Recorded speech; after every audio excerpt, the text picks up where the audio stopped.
Welcome to all. എല്ലാവർക്കും secret P S സിയിലേക്ക് സ്വാഗതം. ഇന്ന് നമ്മൾ നോക്കാൻ പോകുന്നത് കഴിഞ്ഞ പരീക്ഷകളിൽ ചോദിച്ച ചോദ്യങ്ങളാണ് കേട്ടോ. അപ്പോൾ ഇപ്പോൾ അടുത്ത് ഒരു എക്സാം നടന്നിട്ടുണ്ടായിരുന്നു. ബൈൻഡർ ഗ്രേഡ് 2 എന്ന് പറയുന്ന ഒരു എക്സാം നടന്നിട്ടുണ്ടായിരുന്നു. 6-ാം തീയതി ആയിരുന്നു ഒരു എക്സാം നടന്നിട്ടുണ്ടായിരുന്നത്. അപ്പോൾ ആ ഒരു എക്സാമിൽ GK ക്വസ്റ്റ്യൻസ് എന്തൊക്കെയാണ് ചോദിച്ചിരിക്കുന്നത് നമുക്ക് നോക്കാം. ഈ ഒരു ക്വസ്റ്റ്യൻസൊക്കെ നമുക്ക് ഇനിയും പരീക്ഷകളിൽ നമുക്ക് ചോദിക്കാവുന്ന ക്വസ്റ്റ്യൻസ് ആണ് കേട്ടോ. അപ്പോൾ നമുക്ക് നോക്കാം. അതിനു മുമ്പ് നമ്മുടെ ചാനൽ ഇഷ്ടമാണെന്നുണ്ടെങ്കിൽ സപ്പോർട്ട് ചെയ്യാം കേട്ടോ. നമ്മുടെ ചാനലിൽ പുതിയ CRT ക്ലാസ്സുകളും അതുപോലെ തന്നെ പ്രീവിയസ് ക്വസ്റ്റ്യൻ ആൻസേഴ്സും ആവർത്തിക്കുന്ന ചോദ്യങ്ങളും SCRT പാഠഭാഗങ്ങളൊക്കെ ചെയ്യുന്നുണ്ട് കേട്ടോ. അപ്പോൾ നമ്മുടെ ക്ലാസ്സുകൾ ഇഷ്ടമാണെന്നുണ്ടെങ്കിൽ സബ്സ്ക്രൈബ് ചെയ്യുക, സപ്പോർട്ട് ചെയ്യുക, ലൈക്ക് ചെയ്യുക, കമൻറ്റ് ചെയ്യാം. ഫസ്റ്റ് ക്വസ്റ്റ്യൻ എന്താണ്? രൂപീകരണ പ്രക്രിയയുടെ അടിസ്ഥാനത്തിൽ ശിലകളെ പ്രധാനമായിട്ടും 3ആയിട്ട് തരംതിരിച്ചിട്ടുണ്ട്. അത്തരം ശിലകളുടെ പേരും അവയ്ക്ക് ഉദാഹരണങ്ങളും താഴെ നൽകിയിരിക്കുന്നു. ശരിയായ ജോഡികൾ തിരഞ്ഞെടുക്കുക. നമ്മുടെ ക്ലാസ്സുകൾ കാണുന്നവർക്കറിയാം ഈ ക്വസ്റ്റ്യൻ എന്ന് പറയുന്നത് എപ്പോഴും ചോദിക്കുന്ന ക്വസ്റ്റ്യൻസ് ആണല്ലേ. പ്രീവിയസ് ക്വസ്റ്റ്യൻ പേപ്പേഴ്സ് നമ്മൾ റിവിഷൻ ചെയ്യുന്നുണ്ട്. അപ്പോൾ അതിലെ എല്ലാ ക്വസ്റ്റ്യൻ പേപ്പറിലും കാണപ്പെടുന്ന ഒരു ക്വസ്റ്റ്യൻ ആണ് ശിലകളും അതിൻ്റെ ഉദാഹരണവും പറയുന്നത്. അപ്പോൾ നമുക്ക് നോക്കാം ഇതിലേതാണ് ശരിയായ ജോഡികളെന്ന്. ആഗ്നേയ ശിലകൾ എന്ന് പറയുന്നത് ബസാൾട്ടാണ് പറഞ്ഞിട്ടുണ്ട്. ശരിയാണോ? ആഗ്നേയശിലകൾ എന്ന് പറയുന്നത് ഏതാണ്? ആഗ്നേയശിലകൾക്ക് ഉദാഹരണമാണ് അല്ലേ. ബസാൾട്ട് എന്ന് പറയുന്നത് ആഗ്നേയശിലകൾക്ക് ഉദാഹരണമാണ്. അപ്പോൾ അത് ശരിയാണെന്ന് മനസ്സിലായി. ഓക്കെ. ഇനി കായാന്തരിത ശിലകൾ എന്ന് പറയുന്നത് ചുണ്ണാമ്പ് കല്ലാണെന്ന് പറയുന്നുണ്ട്. കായാന്തരിത ശിലകൾ എന്ന് പറയുന്നത് അപ്പോൾ അതെന്ന് പറയുന്നത് തെറ്റാണ്ടോ കായാന്തരിത ശിലകൾ. അതുപോലെ അവസാദ ശിലകൾ എന്ന് പറയുന്നത് ഗ്രാനൈറ്റ് ആണെന്ന് പറയുന്നുണ്ട്. അതും തെറ്റാണ്. ഇനി കായാന്തരിത ശിലകൾ എന്ന് പറയുന്നത് മാർബിളാന്ന് പറയുന്നുണ്ട്. അതും ശരിയാണ് അല്ലേ. കായാന്തരിത ശിലകൾ എന്ന് പറയുന്നത് മാർബിളാണ്. അപ്പോൾ നമുക്ക് ഓരോ ശിലകളെ കുറിച്ചിട്ടും അതിൻ്റെ ഉദാഹരണങ്ങളും നോക്കാം. അപ്പോൾ ആഗ്നേയശിലകൾ എന്ന് പറയുന്നതാണ് ഫസ്റ്റ് നൽകിയിരിക്കുന്നത്. ആഗ്നേയശിലകൾ എന്ന് പറഞ്ഞാൽ എന്താണ്? ആഗ്നേയശിലകൾ പ്രാഥമിക ശില എന്നറിയപ്പെടുന്നത് ആഗ്നേയശിലകളെയാണ്. അപ്പോൾ പ്രാഥമിക ശില എന്നറിയപ്പെടുന്ന ശില ഏതാണെന്ന് ചോദിച്ചാൽ ആഗ്നേയശിലയാണ്. ആഗ്നേയശില അല്ലേ. ആഗ്നേയശില. ഓക്കെ. ആഗ്നേയശില എന്ന് പറയുന്നത് പ്രാഥമിക ശില എന്നറിയപ്പെടുന്നു. പ്രാഥമിക ശില എന്നറിയപ്പെടുന്നത് ആഗ്നേയശിലേനെയാണ് പ്രാഥമിക ശില എന്നറിയപ്പെടുന്നത്. അതുപോലെ തന്നെ പിതൃശില, അടിസ്ഥാന ശില എന്നൊക്കെ അറിയപ്പെടുന്നത് അടിസ്ഥാനശില, പ്രാഥമിക ശില എന്നൊക്കെ അറിയപ്പെടുന്നതും പിതൃശില എന്നൊക്കെ അറിയപ്പെടുന്നത് ആഗ്നേയശിലയാണ്. അതുപോലെ ചോദിക്കുന്ന ക്വസ്റ്റ്യൻ ആണ് ശിലകളുടെ മാതാവ് എന്ന് വിശേഷിക്കപ്പെടുന്ന ശില ഏതാണ്? ശിലകളുടെ മാതാവ് എന്നറിയപ്പെടുന്നതും ഏതാണ്? ആഗ്നേയശിലയാണ്. ശിലകളുടെ മാതാവ്, ശിലകളുടെ മാതാവ് എന്ന് വിശേഷിപ്പിക്കുന്ന ശിലയാണ് ആഗ്നേയശില. ആഗ്നേയശില എന്നറിയപ്പെടുന്നതും ശിലകളെ മാതാവ് എന്നറിയപ്പെടുന്ന ശിലയാണ്. ഓക്കെ. ഈ ആഗ്നേയശിലകൾ എന്ന് പറയുന്നത് പ്രാഥമിക ശിലകളാണെന്ന് പറഞ്ഞു അല്ലേ. എന്തുകൊണ്ടായിരിക്കണം ആഗ്നേയശിലേനെ പ്രാഥമിക ശില എന്ന് പറയുന്നത്?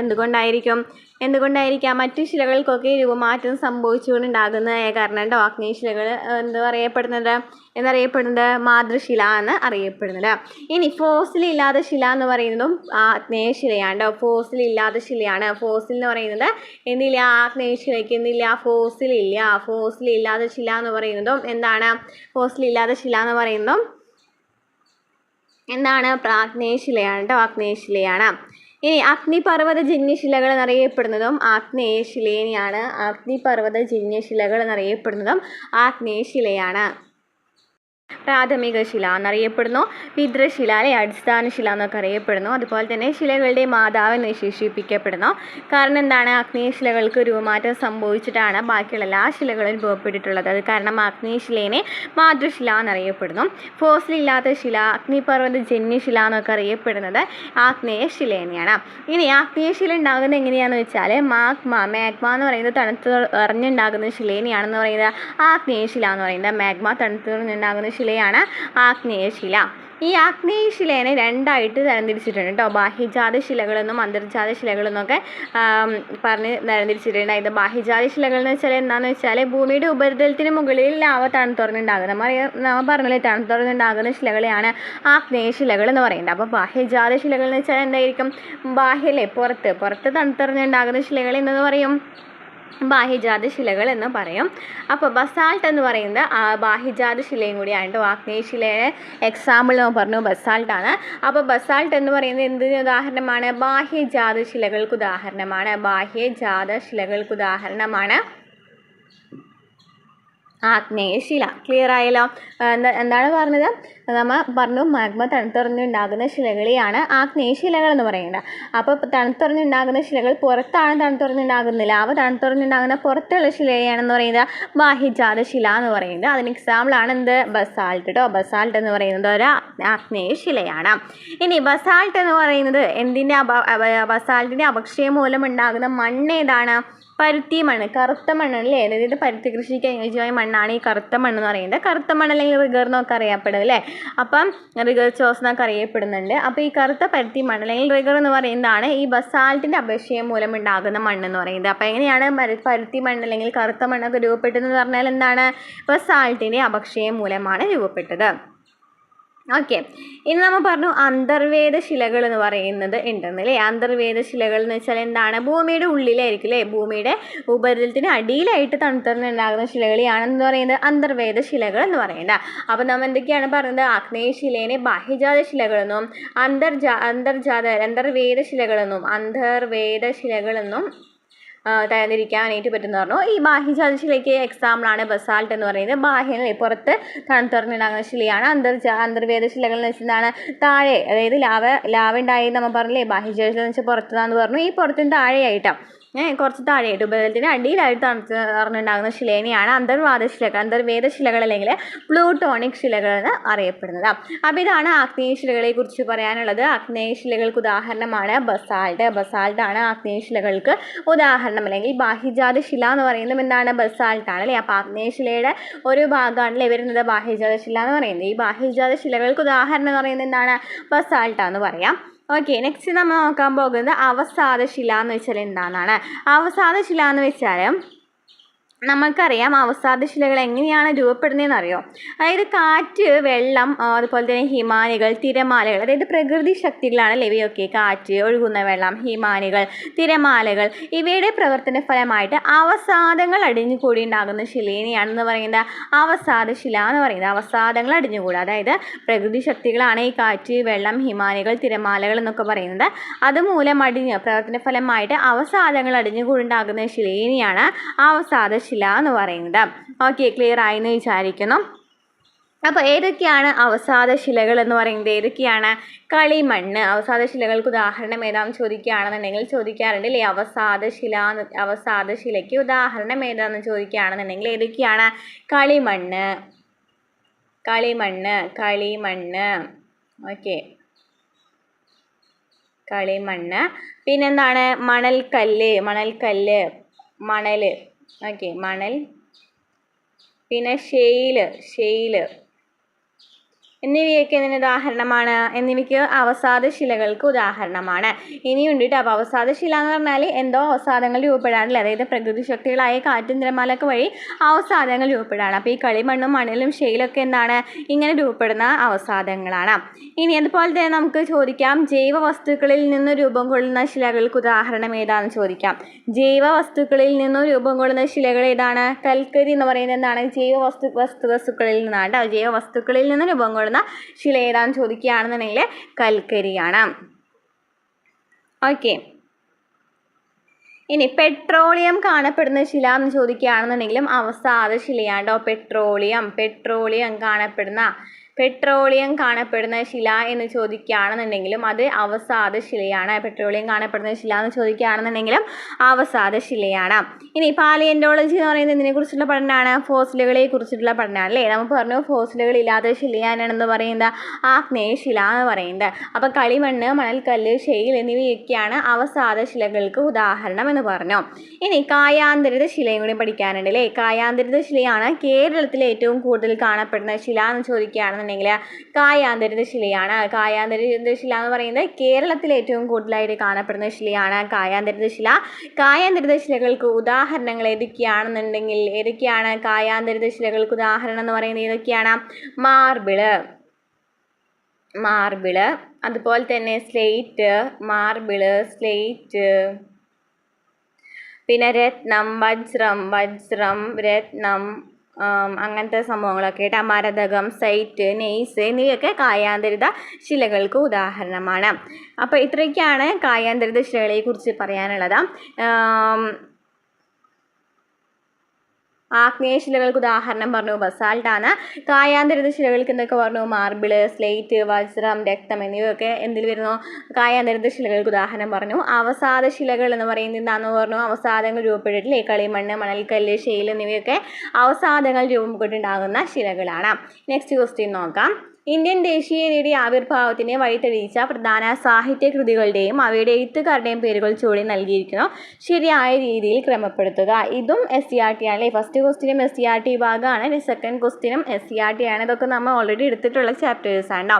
അപ്പോൾ ഗോര എന്ന് പറയുന്നത് ആരുടെയാണ്? ഗോര എന്ന് പറയുന്നത് രവീന്ദ്രനാഥ ടാഗോറിൻ്റെ. ഗോര, ഗീതാഞ്ജലി എന്നിവയൊക്കെ എന്താണ്? രവീന്ദ്രനാഥ ടാഗോറിൻ്റെ കൃതിയാണ്. ഗോര, ഗീതാഞ്ജലി എന്നിവ രവീന്ദ്രനാഥ ടാഗോറിൻ്റെ കൃതിയാണ്. ഇനി പാഞ്ചാലി ശബ്ദം. പാഞ്ചാലി ശബ്ദം ആരുടേതാണ്? പാഞ്ചാലി ശബ്ദം സുബ്രഹ്മണ്യ ഭാരതി. സുബ്രഹ്മണ്യ ഭാരതിയുടെ അല്ലേ പാഞ്ചാലി ശബ്ദം. കളിപ്പാട്ട്, കുയിൽപ്പാട്ട് എന്നൊക്കെ അറിയപ്പെടുന്നത് സുബ്രഹ്മണ്യ ഭാരതിയുടെ എന്താണ് കൃതികളാണ്.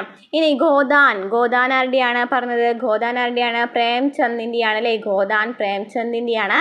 നിബന്ധമാലയോ? നിബന്ധമാല എന്ന് പറയുന്നത് നിബന്ധമാല വിഷ്ണു കൃഷ്ണ ചിപ്ലിങ്കറുടെ കൃതിയാണ്. അപ്പോൾ ഇതുമായിട്ട് ബന്ധപ്പെട്ട് ചോദിക്കുന്ന ഒരു SCERT ഭാഗമാണ് ഞാൻ എടുത്തിരിക്കുന്നത്. നോക്കാം. ഗോര ഗീതാഞ്ജലി എന്ന് പറയുന്നത് രവീന്ദ്രനാഥ ടാഗോർ എഴുതിയതാണ് അല്ലേ? അപ്പോൾ ഈ ഒരു ക്വസ്റ്റ്യൻ വന്നിരിക്കുന്ന ഈ ഒരു ഭാഗത്തു നിന്നാണ്. ഗോര ഗീതാഞ്ജലി എന്ന് പറയുന്നത് രവീന്ദ്രനാഥ ടാഗോറിനെയാണ്. ബംഗാളി ഭാഷയിലാണ് അദ്ദേഹം അത് രചിച്ചിരിക്കുന്നത്. ബംഗാളി ഭാഷയിലാണ് രചിച്ചിരിക്കുന്നത്. നെക്സ്റ്റ് സേവാസദൻ ആണ്. ഇപ്പോൾ നമ്മൾ ചോദിച്ചത് സേവാസദനാണ് ചോദിച്ചത്. സേവാസദൻ, പ്രേമാശ്രമം, രംഗഭൂമി, ഗോദാൻ, സേവാസദൻ എന്നിവയൊക്കെ പ്രേംചന്ദിനെയാണ്. ഹിന്ദി ഭാഷയിലാണ് അത് എഴുതിയിരിക്കുന്നത്. സേവാസദൻ, പ്രേമാശ്രമം, രംഗഭൂമി, ഗോദാൻ അത് പ്രേംചന്ദാണ് എഴുതിയിരിക്കുന്നത്. ഹിന്ദി ഭാഷയിലാണ്. നെക്സ്റ്റ് പാഞ്ചാലി ശബ്ദം. പാഞ്ചാലി ശബ്ദം കളിപ്പാട്ട്, കണ്ണൻ പാട്ട്, കുയിൽപ്പാട്ട് എന്നിവ സുബ്രഹ്മണ്യ ഭാരതി തമിഴിൽ എഴുതിയതാണ് കേട്ടോ.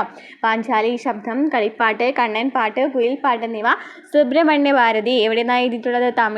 തമിഴിൽ നിന്ന് എഴുതിയിട്ടുള്ളതാണ്. നെക്സ്റ്റ് ഹയാത്തി സാദി, ഹയാത്തി ജവീദ്. ഹയാത്തി സാദി, ഹയാത്തി ജവീദ് അൽതാഫ് ഹുസൈൻ ഹാലിയുടെയാണ്. അൽതാഫ് ഹുസൈൻ ഹാലിയുടേതാണ് ഹയാത്തി സാദി, ഹയാത്തി ജവീദ്. ഉറുദു ഭാഷയിലാണ്. നെക്സ്റ്റ് നിബന്ധമാല. നിബന്ധമാല വിഷ്ണു കൃഷ്ണ ചിപ്ലിങ്കറിനെയാണ്. മറാത്തി ഭാഷയിൽ എഴുതിയതാണ്. നിബന്ധമാല വിഷ്ണു കൃഷ്ണ ചിപ്ലിങ്കർ. എൻ്റെ ഗുരുനാഥൻ, ബാപ്പുജി, ഇന്ത്യയുടെ കരച്ചിൽ എന്നിവ വെള്ളത്തോൾ നാരായണ മേനോൻ മലയാളത്തിൽ എഴുതിയതാണ്. അപ്പോൾ എന്തൊക്കെയാണ് നമ്മൾ പറഞ്ഞത്? എന്തൊക്കെയാണ്? ഗോര ഗീതാഞ്ജലി രവീന്ദ്രനാഥ ടാഗോറിൻ്റെ കൃതിയാണ്. ഭാഷ ബംഗാളി ഭാഷയാണ്. സേവാസദൻ, പ്രേമാശ്രമം, രംഗഭൂമി, ഗോദാൻ പ്രേംചന്ദിൻ്റെ ഹിന്ദിയിൽ എഴുതിയിട്ടുള്ളതാണ്. പാഞ്ചാലി ശബ്ദം, കളിപ്പാട്ട്, കണ്ണൻ പാട്ട്, കുയിൽപ്പാട്ട് എന്നിവ സുബ്രഹ്മണ്യ ഭാരതി തമിഴുമായിട്ട് ബന്ധപ്പെട്ട് എഴുതിയതാണ്. ഹയാത്തി സാദി, ഹയാത്തി ജവീദ അൽതാഫ് ഹുസൈൻ ഹാലി ഉറുദിൽ എഴുതി. നിബന്ധമാല വിഷ്ണു കൃഷ്ണ ചിപ്ലിങ്കർ മറാത്തിയിൽ എഴുതി. എൻ്റെ ഗുരുനാഥൻ, ബാപ്പുജി, ഇന്ത്യയുടെ കരച്ചിൽ വെള്ളത്തോൾ നാരായണ മേനോൻ എഴുതിയിട്ടുള്ളത് ആരാണ്? മലയാളത്തിലാണ് എഴുതിയിട്ടുള്ളത്. വെള്ളത്തോൾ നാരായണ മേനോനാണ് എഴുതിയിട്ടുള്ളത്. ഓക്കെ, അപ്പോൾ ക്ലിയർ ആയെന്ന് വിചാരിക്കുന്നു. അപ്പോൾ ഇതിന് ആൻസർ വരുന്നത് ഏതാണ്? C ആണ്. ഓപ്ഷൻ C ആണ് ആൻസർ വരുന്നത് നമ്മൾ പറഞ്ഞു. Next question. ചുവടെ നൽകിയിരിക്കുന്നതിൽ ഓപ്പറേഷൻ സുതാര്യത എന്തുമായി ബന്ധപ്പെട്ടിരിക്കുന്നു? ഈ ഓപ്പറേഷൻ സുതാര്യത എന്ന് പറയുന്നത് നമുക്കറിയാം, നമ്മൾ വില്ലേജുമായിട്ടുള്ള പഞ്ചായത്തുമായിട്ടുള്ള എല്ലാ കാര്യങ്ങളും നമ്മൾ ചെയ്യുന്നത് ഈ ഡിസ്ട്രിക്റ്റ് എന്ന് പറയുന്ന ഒരു പ്ലാറ്റ്ഫോമിലാണ് അല്ലേ? ഓൺലൈൻ സേവനങ്ങൾ ചെയ്യുന്ന ഒരു വെബ്സൈറ്റാണ് ഈ ഡിസ്ട്രിക്റ്റ് എന്ന് പറയുന്നത്. അപ്പോൾ ആ സംവിധാനം, അതായത് ഈ ഡിസ്ട്രിക്റ്റ് എന്ന ഓൺലൈൻ സംവിധാനം വേണ്ട വിധം പ്രവർത്തിക്കുന്നില്ലെന്ന വിവരത്തിൻ്റെ അടിസ്ഥാനത്തിൽ വില്ലേജ് ഓഫീസുകളിൽ വിജിലൻസ് നടത്തിയ വ്യാപക മിന്നൽ പരിശോധനയായിരുന്നു ഈ ഓപ്പറേഷൻ സുതാര്യത എന്ന് പറയുന്നത്. ഈ ഡിസ്ട്രിക്റ്റ് എന്ന് പറയുന്ന ഒരു ഇപ്പോൾ നമ്മൾ സെർച്ച് ചെയ്ത് നോക്കുകയാണെന്നുണ്ടെങ്കിൽ ഈ ഡിസ്ട്രിക്റ്റ് എന്ന് പറയുന്ന ഒരു ആപ്പ് കിട്ടും നമുക്ക്. ആ ഒരു ആപ്പിലാണ് നമ്മൾ വില്ലേജിലെയും പഞ്ചായത്തിലൊക്കെ കാര്യങ്ങൾ നമ്മൾ ചെയ്യുന്നത്. വില്ലേജിലെ കാര്യങ്ങളൊക്കെ നമ്മൾ ചെയ്യുന്നത് ഈ ഡിസ്ട്രിക്റ്റ് എന്ന് പറയുന്ന ഒരു ആപ്ലിക്കേഷനാണ്. ഈ ആപ്ലിക്കേഷൻ വേണ്ട വിധം പ്രവർത്തിക്കുന്നില്ലെന്ന കുറേ പരാതികൾ വന്നതിന് ശേഷം വിജിലൻസ് ഇവിടെ നടത്തിയിട്ടുള്ള പരിശോധനയാണ്, വില്ലേജ് ഓഫീസിൽ നടത്തിയിട്ടുള്ള പരിശോധനയാണ് എന്തെന്ന് പറയുന്നത് ഓപ്പറേഷൻ സുതാര്യത എന്ന് പറയുന്നത്. Okay, next question. ഇന്ത്യയുടെ നവ സാമ്പത്തിക പരിഷ്കാരങ്ങളുമായി ബന്ധപ്പെട്ട് നൽകിയിരിക്കുന്ന ആശയങ്ങളിൽ അനുയോജ്യമായവ തിരഞ്ഞെടുക്കുക. അപ്പോൾ ഇതിൽ ഏതാണ് ശരി എന്നാണ് ചോദിച്ചിരിക്കുന്നത്. ഇന്ത്യയിൽ സ്വകാര്യവൽക്കരണത്തിൻ്റെ ഭാഗമായിട്ട് boat build, operate and transfer PPP public private partnership തുടങ്ങിയ സംരംഭങ്ങൾ ശക്തിപ്പെട്ടിട്ടുണ്ടായിരുന്നു. അതായത് നമുക്കറിയാം ഇന്ത്യയിൽ നവ സാമ്പത്തിക പരിഷ്കാരങ്ങളായിരുന്നു അല്ലേ, ഉദാരവൽക്കരണം, ആഗോളവൽക്കരണം, സ്വകാര്യവൽക്കരണം എന്നൊക്കെ പറയുന്നത്. അപ്പോൾ അതുമായി ബന്ധപ്പെട്ട ക്വസ്റ്റ്യൻസ് ആണ് ബന്ധപ്പെട്ട കാര്യങ്ങളാണ് നൽകിയിരിക്കുന്നത്.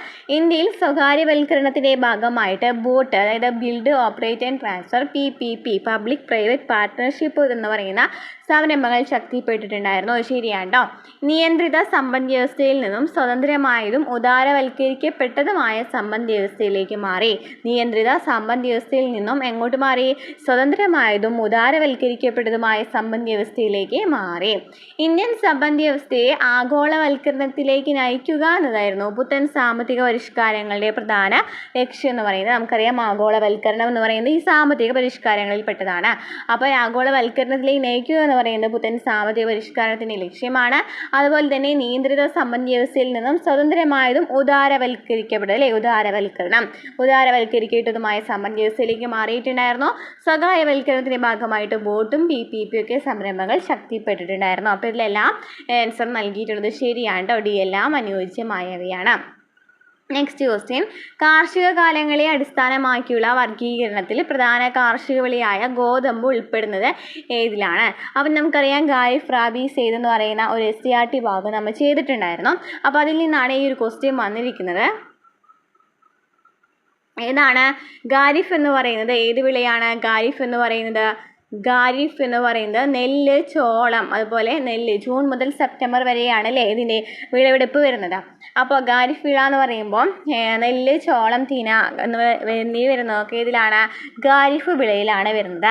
എന്നാൽ ഗോതമ്പൊക്കെ വരുന്നത് റാബി വിളയിലാണ് ഗോതമ്പ്, ബാർലി എന്നിവയൊക്കെ വരുന്നത് ഇതിലാണ് റാബി വിളയിലാണ്. കടുക്, പയറുവർഗ്ഗങ്ങൾ എന്നിവയൊക്കെ റാബിലാണ് വരുന്നത്. അപ്പോൾ ഗോതമ്പ് അതുപോലെ തന്നെ ബാർലി,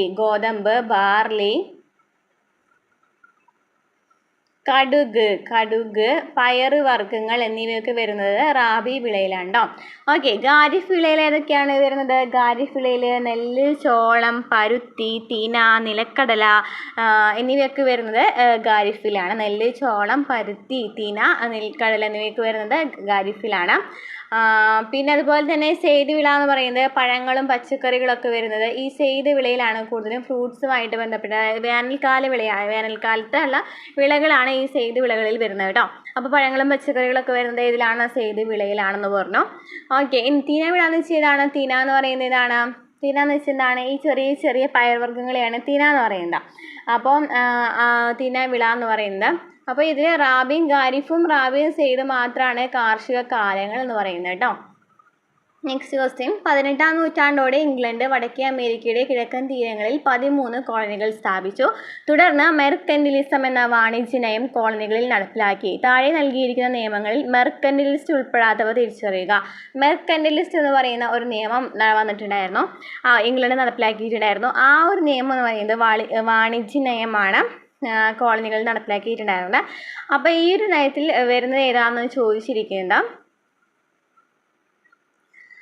നോക്കാം. കോളനികളിലേക്ക് ഇറക്കുമതി ചെയ്യുന്ന തേയില, ഗ്ലാസ്, കടലാസ് എന്നിവയ്ക്ക് ഇറക്കുമതി ചുങ്കം നൽകണം എന്ന് പറയുന്നത് ഇതിലാണ് ഈ മെർക്കന്റിലിസത്തിൽ വരുന്നുണ്ടോ. കോളനികളിലേക്ക് ഇറക്കുമതി ചെയ്യുന്ന തേയില, ഗ്ലാസ്, കടലാസ് എന്നിവയ്ക്ക് ഇറക്കുമതി ചുങ്കം നൽകണം എന്ന് വരുന്നു.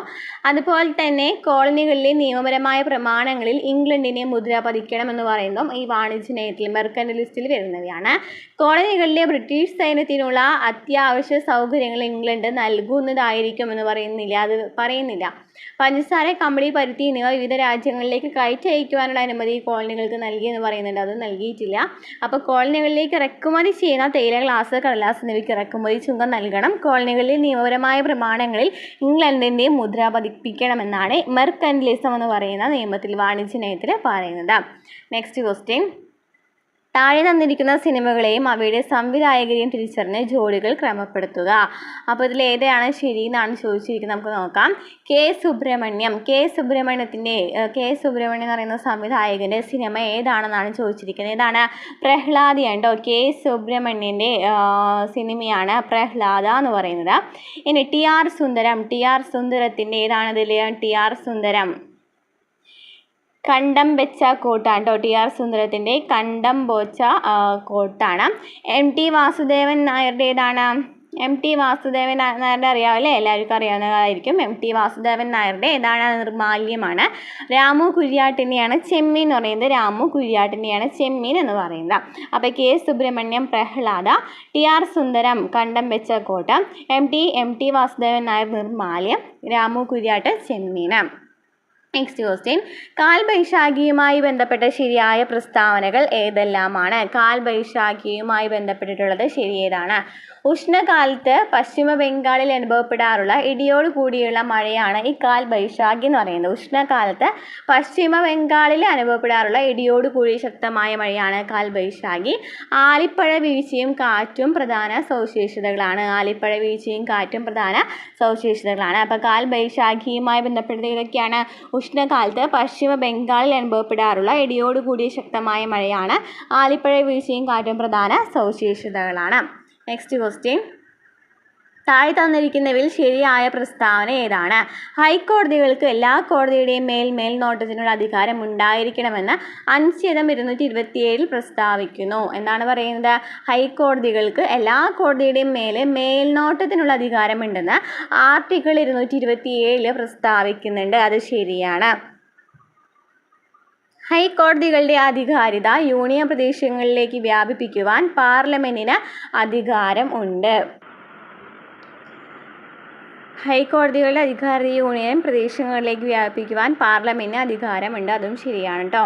ഹൈക്കോടതികളുടെ അധികാരിത യൂണിയൻ പ്രദേശങ്ങളിലേക്ക് വ്യാപിപ്പിക്കുവാൻ പാർലമെന്റിന് അധികാരമുണ്ട്. ഇനി 1991 69-ാം ഭേദഗതിക്ക് ശേഷം ഡൽഹി ദേശീയ തലസ്ഥാന പ്രദേശമായി അറിയപ്പെടുന്നു. ഡൽഹി ദേശീയ തലസ്ഥാനമായി മാറിയത് ഏത് ഭേദഗതിയാണ്? 1991 69-ാം ഭേദഗതിയാണ്. ദേശീയ പട്ടിക ഗോത്രവർഗ കമ്മീഷനിൽ ഒരു ചെയർപേഴ്സണും വൈസ് ചെയർപേഴ്സണും മറ്റ് 3 അംഗങ്ങളും ഉണ്ടായിരിക്കും. അതായത് ടോട്ടൽ 5 അംഗങ്ങളാണ് ഉണ്ടായിരിക്കുക. ദേശീയ പട്ടിക ഗോത്രവർഗ കമ്മീഷനിൽ ഒരു ചെയർപേഴ്സൺ, അതുപോലെ തന്നെ ഒരു വൈസ് ചെയർപേഴ്സൺ ഉണ്ടായിരിക്കും, മറ്റ് 3 അംഗങ്ങളും ഉണ്ടായിരിക്കും. അപ്പോൾ ഇതിൽ പറയുന്നതെല്ലാം ശരിയാണ്. അപ്പോൾ എന്തൊക്കെയാണ് പറഞ്ഞത്? ഹൈക്കോടതികൾക്ക് എല്ലാ കോടതിയുടെയും മേൽനോട്ടത്തിനുള്ള അധികാരം ഉണ്ടായിരിക്കുമെന്ന് അനുച്ഛേദം 227 പ്രസ്താവിക്കുന്നുണ്ട്. ഹൈക്കോടതികളുടെ അധികാരം യൂണിയൻ പ്രദേശങ്ങളിലേക്ക് വ്യാപിപ്പിക്കണമെന്നുണ്ടെങ്കിൽ പാർലമെന്റിന്റെ സമ്മതം വേണം അല്ലേ. 1991 69-ാം ഭേദഗതിക്ക് ശേഷമാണ് ഡൽഹി ദേശീയ തലസ്ഥാനമായിട്ട് മാറിയത്. ദേശീയ പട്ടിക ഗോത്രവർഗ കമ്മീഷനിൽ ഒരു ചെയർപേഴ്സണും ഒരു വൈസ് ചെയർപേഴ്സണും മറ്റ് 3 അംഗങ്ങളും ഉണ്ടായിരിക്കും. നെക്സ്റ്റ് ക്വസ്റ്റ്യൻ, പണബില്ലുമായി ബന്ധപ്പെട്ടവയിൽ ശരിയായത് ഏതാണ്? പണബില്ല് എന്ന് വെച്ചാൽ എന്താണ്? മണി ബില്ലാണല്ലേ. മണി ബില്ലുമായി ബന്ധപ്പെട്ടവയിൽ ശരിയായതാണ് ചോദിച്ചിരിക്കുന്നത്. അനുച്ഛേദം 108 പ്രകാരം ഓരോ പണബില്ലും രാജ്യസഭയിലേക്ക് അയച്ചു കൊടുക്കേണ്ടതാണ് എന്ന് പറയുന്നുണ്ട്. അപ്പോൾ നമുക്ക് രാജ്യസഭയിലേക്ക് അയച്ചു കൊടുത്താൽ നമുക്കത് മറുപടി കിട്ടണമെന്നില്ല. കാരണം മണി ബില്ല് എന്ന് പറയുന്നത് ശരിക്കും പറഞ്ഞാൽ ലോകസഭയിലാണ് പാസ്സാക്കുന്നത്. വെറുതെ ഒരു പേരിന് വേണ്ടിയിട്ട് അയക്കുന്നതാണല്ലേ രാജ്യസഭയിലേക്ക് അയക്കുന്നത്. അവർക്ക് ഒരു മറുപടി നൽകണമെന്നുണ്ടെങ്കിൽ നൽകാം, കുഴപ്പമൊന്നുമില്ല. പക്ഷെ അത് സ്വീകരിക്കുന്നതും സ്വീകരിക്കാണ്ടിരിക്കുന്നതും ഒക്കെ ആരുടെ ഉത്തരവാദിത്യമാണ്? ലോകസഭയാണ്. അവർക്കത് സ്വീകരിക്കാം അല്ലെങ്കിൽ സ്വീകരിക്കാതിരിക്കാം. അപ്പോൾ നെക്സ്റ്റ് പറയുന്നതാണ് അനുച്ഛേദം 111 പ്രകാരം പണബില്ല് രാഷ്ട്രപതിയുടെ അനുമതിക്ക് അയക്കേണ്ടതാണ്. രാഷ്ട്രപതിയുടെ അനുമതിക്ക് അയക്കണില്ല, അത് ശരിയാണ്ടോ. ആർട്ടിക്കിൾ 111 മണി ബില്ല് രാഷ്ട്രപതിയുടെ അനുമതിക്ക് അയക്കേണ്ടതാണെന്ന് പറയുന്നത്. ഒരു പണബില്ല് എന്ന് തീരുമാനിക്കുന്ന ആരാണ്? ലോകസഭാ സ്പീക്കറാണ്. ലോകസഭാ സ്പീക്കറാണ് ഒരു ബില്ല് എന്ന് പറയുന്നത് പണബില്ലാണോ മണി ബില്ലാണോ എന്നൊക്കെ നോക്കുന്നത് ആരാണ്? ലോകസഭാ സ്പീക്കറാണ്. ഭാരതത്തിൻ്റെ സഞ്ചിത നിധിയിൽ നിന്നുള്ള പണത്തിൻ്റെ വിനിയോഗം പണബില്ലുകളുടെ നിർവചനത്തിൽ ഉൾപ്പെടുന്നു. ഭാരതത്തിൻ്റെ സഞ്ചിത നിധിയിൽ നിന്നുള്ള പണത്തിൻ്റെ വിനിയോഗം പണബില്ലുകളുടെ നിർവചനത്തിൽ ഉൾപ്പെടുന്നുണ്ട്. അപ്പോൾ ഇതിൽ ഏതൊക്കെയാണ് നമ്മൾ പറഞ്ഞത് ശരി? ബിയും സിയും ഡിയും ആണല്ലേ ശരിയാണ്. ചേർന്ന് 111 പ്രകാരം മണി ബില്ല് രാഷ്ട്രപതിയുടെ അനുമതിക്ക് അയക്കുന്നുണ്ട്. ലോകസഭാ സ്പീക്കറാണ് അത് മണി ബില്ലാണോ അല്ലേ എന്നൊക്കെ ചെക്ക് ചെയ്യുന്നത്. ഭാരതത്തിൻ്റെ സഞ്ചിത നിധിയിൽ നിന്നുള്ള പണത്തിൻ്റെ വിനിയോഗം പണബില്ലുകളുടെ നിർവചനത്തിൽ ഉൾപ്പെടുന്നുണ്ട്. ഇനി നെക്സ്റ്റ് ക്വസ്റ്റ്യൻ, കേരള സംസ്ഥാന വനിതാ കമ്മീഷനുമായി ബന്ധപ്പെട്ടവയിൽ ശരിയല്ലാത്ത പ്രസ്താവന ഏതാണ്? കേരള സംസ്ഥാന വനിതാ കമ്മീഷൻ അല്ലേ, വനിതാ കമ്മീഷനുമായി ബന്ധപ്പെട്ടതിൽ ശരിയല്ലാത്ത പ്രസ്താവനയാണ് ചോദിച്ചിരിക്കുന്നത്. ഒരു ചെയർപേഴ്സണും 6-ൽ കൂടുതലല്ലാത്ത മറ്റു അംഗങ്ങളും ഉണ്ടായിരിക്കും. ഒരു ചെയർപേഴ്സണും 6-ൽ കൂടുതൽ അല്ലാത്ത മറ്റു അംഗങ്ങളും ഉണ്ടായിരിക്കും, അത് ശരിയാണ്. കമ്മീഷനിൽ 2 പേർ പട്ടികജാതിയിലോ പട്ടികവർഗത്തിലോ പെടുന്നവരായിരിക്കണം എന്ന് പറയുന്നുണ്ട്. അത് തെറ്റാണ്. ഓരോ അംഗവും 5 വർഷത്തേക്കാണ് ഉദ്യോഗം വഹിക്കുന്നത്. ശരിയാണ്. കമ്മീഷന് ഒരു യോഗത്തിൻ്റെ ക്വാറം 4 ആയിരിക്കേണ്ടതാണ്. അപ്പോൾ എന്തൊക്കെയാണ് പറഞ്ഞത്? സംസ്ഥാന വനിതാ കമ്മീഷനുമായി ബന്ധപ്പെട്ടിട്ട് ഒരു ചെയർപേഴ്സണും 6ൽ കൂടുതലാത്ത മറ്റ് അംഗങ്ങളും ഉണ്ടായിരിക്കും. ഓരോ അംഗവും 5 വർഷത്തേക്ക് ഉദ്യോഗം വഹിക്കുന്നു. കമ്മീഷൻ്റെ ഒരു യോഗത്തിൻ്റെ ക്വാറം 4 ആയിരിക്കേണ്ടതാണ്. Next question. കേരളത്തിലെ നിലവിലെ വ്യാവസായിക വകുപ്പ് മന്ത്രി ആരാണ്? വ്യവസായ വകുപ്പ് മന്ത്രി ആരാണ്? ഇപ്പോൾ പി രാജീവാണ് കേരളത്തിലെ നിലവിലെ വ്യാവസായിക വകുപ്പ് മന്ത്രി. നെക്സ്റ്റ്, മനുഷ്യ ശരീരത്തെ സംബന്ധിച്ച് താഴെ തന്നിരിക്കുന്നവയിൽ ശരിയായ പ്രസ്താവന ഏതാണെന്നാണ് ചോദിച്ചിരിക്കുന്നത്. നമുക്ക് നോക്കാം. മസ്തിഷ്കത്തെ പൊതിഞ്ഞു കാണപ്പെടുന്ന സ്ഥലപാളിയാണ് മെനിഞ്ചസ്. ശരിയാണല്ലേ? മസ്തിഷ്കത്തെ പൊതിഞ്ഞു കാണപ്പെടുന്നതാണ് മെനിഞ്ചസ് എന്ന് പറയുന്നത്. ശരിയാണ്. സുഷുമ്ന നാഡിയെ പൊതിഞ്ഞു സൂക്ഷിക്കുന്ന സ്ഥലപാളിയാണ് മെനിഞ്ചസ് എന്ന് പറയുന്നത്. നമുക്കറിയാം, സുഷുമ്നയെയും തലച്ചോറിനെയും പൊതിഞ്ഞു കാണപ്പെടുന്ന ഒരു പാളിയാണ് മെനിഞ്ചസ് എന്ന് പറയുന്നത്. മസ്തിഷ്കത്തിലും സുഷുമ്ന നാഡിയിലും എന്തുണ്ട്? CSF എന്ന് പറയുന്ന സെറിബ്രോസ്പൈനൽ ഫ്ലൂയിഡ് അല്ലേ? സെറിബ്രോസ്പൈനൽ ഫ്ലൂയിഡ് എന്ന ദ്രാവകം കാണപ്പെടുന്നുണ്ട്. അതും ശരിയാണ്. അപ്പോൾ മസ്തിഷ്കത്തെയും സുഷുമ്ന നാഡിയെയും പൊതിഞ്ഞ് സംരക്ഷിക്കുന്ന ഒരു സ്ഥലപാളിയാണ് മെനിഞ്ചസ്. CSF എന്ന് പറയുന്ന ദ്രാവകം മസ്തിഷ്കത്തിലും സുഷുമ്ന നാഡിയിലും കാണപ്പെടുന്നുണ്ട്. അപ്പോൾ എല്ലാം ശരിയാണ്. Next question. താഴെ തന്നിരിക്കുന്നവയിൽ ജീവകങ്ങളുടെയോ ധാതുക്കളുടെയോ അപര്യാപ്തതയിലൂടെ അല്ലാതെ ഉണ്ടാകുന്ന രോഗം ഏതാണെന്നാണ് ചോദിച്ചിരിക്കുന്നത്. അല്ലാതെ ഉണ്ടാകുന്ന രോഗം ഏതാണ്? സിക്കിൾ സെൽ അനീമിയ അല്ലെ? സിക്കിൾ സെൽ അനീമിയ എന്ന് പറയുന്ന ഒരു ജനിതക രോഗമാണോ? ഏതാണ് സിക്കിൾ സെൽ അനീമിയ എന്ന ജനിതക അരിവാൾ രൂപത്തിൽ കാണപ്പെടുന്ന രോഗം എന്നൊക്കെ അറിയപ്പെടുന്നത് സിക്കിൾ സെൽ അനീമിയാണ്. അപ്പോൾ ഇതിൽ ജീവകങ്ങളുടെയും ധാതുക്കളുടെയും അപര്യാപ്തതയുടെ അല്ലാതെയാണല്ലേ ഈ രോഗം എന്ന് പറയുന്നത്. നിശാന്തത എന്ന് പറയുന്നത് നമുക്കറിയാം വൈറ്റമിൻ എയുടെ കുറവ് മൂലമാണ് നിശാന്തത ഉണ്ടാകുന്നത് അല്ലേ? അതുപോലെ തന്നെ ഗോയിറ്റർ ഉണ്ടാകുന്ന അയഡിൻ്റെ കുറവ് മൂലമാണല്ലേ ഗോയിറ്റർ ഉണ്ടാകുന്നത്. അതുപോലെ തന്നെ സീറോഫ്താലിമിയ എന്ന് പറയുന്നതും വൈറ്റമിൻ എയുടെ കുറവ് മൂലം ഉണ്ടാകുന്ന രോഗം തന്നെയാണ്. അപ്പോൾ സിക്കിൾ സെൽ അനീമിയ എന്ന് പറയുന്നതാണ് ഇതിലല്ലാത്തത് പറയുന്നത്. Next question. ഭൂമിയുടെ 4/1 ആരമുള്ള ഒരു ഗ്രഹത്തിൻ്റെ മാസ് ഭൂമിയുടെ മാസിൻ്റെ പകുതിയാണെങ്കിൽ അതിലെ ഗുരുത്വാകർഷണ ത്വരണം ഭൂമിയുടേതിന് എത്ര മടങ്ങായിരിക്കും? ഭൂമിയുടെ 4/1 ആരമുള്ള ഒരു ഗ്രഹത്തിൻ്റെ മാസാണ് പറയുന്നത്. അത് ഭൂമിയുടെ മാസിൻ്റെ പകുതിയാണെന്നുണ്ടെങ്കിൽ അതിലെ ഗുരുത്വാകർഷണ ത്വരണം ഭൂമിയുടെ എത്ര മടങ്ങായിരിക്കും? 8 മടങ്ങായിരിക്കും കേട്ടോ. Next question. ഒരു ഗോളി ദർപ്പണത്തിൻ്റെ ഫോക്കസ് ദൂരം 10 സെൻറ്റിമീറ്റർ ആണെങ്കിൽ വക്രത ആരം എത്രയായിരിക്കും? ഇതിനൊക്കെ ഒരു ഇക്വേഷൻ ഉണ്ട് കേട്ടോ. F=R/2. നമുക്ക് കാണേണ്ടത് ഏതാണ്? F എന്ന് പറയുന്നത് R ആണല്ലേ? വക്രതാരാണ് കാണുന്നത്. R=2F. അതായത് 2 × 10 എന്ന് വെച്ചാൽ എത്രയാണ്? 20 ആണ് വരുന്നത്. അപ്പോൾ 20 ആണ് ആൻസർ വരുന്നത് കേട്ടോ. അപ്പോൾ ഈ ഒരു ഇക്വേഷൻ പഠിച്ചാൽ ഈ ഒരു ക്വസ്റ്റ്യൻ ഉണ്ടല്ലോ, ഈ ഒരു ക്വസ്റ്റ്യൻ എല്ലാ ക്വസ്റ്റ്യൻ പേപ്പറിലും കാണപ്പെടുന്നതാണ്. അപ്പോൾ ഈ ഒരു ഇക്വേഷൻ പഠിച്ചിരിക്കുക. F=R/2 എന്ന് പഠിക്കാം, അല്ലെങ്കിൽ R=2F എന്ന് പഠിക്കാം. ആറ്റത്തിൻ്റെ സൗരയൂഥ മാതൃക ആവിഷ്കരിച്ചത് ആരാണ്? സൗരയൂഥ മാതൃക റുദർഫോർഡ് ആണല്ലേ? റുദർഫോർഡ് ആണ് ആവിഷ്കരിച്ചത്. ജെ തോംസൺ എന്നാണ് കണ്ടെത്തിയത്. ഇലക്ട്രോൺ ആണ് കണ്ടെത്തിയത്. ജെയിംസ് ചാഡ്വിക്കോ ന്യൂട്രോൺ ആണല്ലേ കണ്ടെത്തിയത്. റുദർഫോർഡ് ആണ് ആറ്റത്തിൻ്റെ സൗരയൂഥ മാതൃക ആവിഷ്കരിച്ചത്. ഹാലജൻ കുടുംബം എന്നറിയപ്പെടുന്നത് ഏത് ഗ്രൂപ്പ് മൂലകങ്ങളെയാണ്?